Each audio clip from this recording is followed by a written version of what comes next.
उपराष्ट्रपती पदाची निवडणूक आटोपून मुंबई मार्ग भंडाऱ्याकडे परतत असताना खासदार डॉ. प्रशांत पडोळे यांच्या वाहनाला काल पहाटे भीषण अपघात झाला. नागपूर बायपासवरील उमरेड फाट्याजवळ सकाळी 6च्या सुमारास घडलेल्या या अपघातात थोडक्यात जीवितहानी टळली. खासदार पडोळे किरकोळ जखमी झाले असून त्यांच्या फॉर्च्युनर MH-36 AP 9911 गाडीचे मोठे नुकसान झाले आहे. घटनेच्या वेळी वाहनात खासदार स्वतः उपस्थित होते.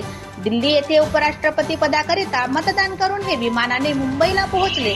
तेथे कार्यालयीन काम पूर्ण केल्यानंतर आपल्या वाहनाने भंडाऱ्याकडे परतत होते तेव्हा नागपूर बायपासवरील उमरेड फाट्याजवळ अचानक समोरून आलेल्या वाहनामुळे संतुलन बिघडले आणि जोरदार धडक बसली. अपघात गंभीर असला तरी डॉ. प्रशांत पडोळे हे वाहनातून प्रवास करीत असलेले सहकारी सुखरूप आहेत. त्यांच्यासोबत असलेले स्टॉप इन हॉटेल साकोलीचे मालक गिरीश रहांगडाले हे सुद्धा जखमी असून हाताला मार लागला आहे. तातडीने रुग्णालयात भरती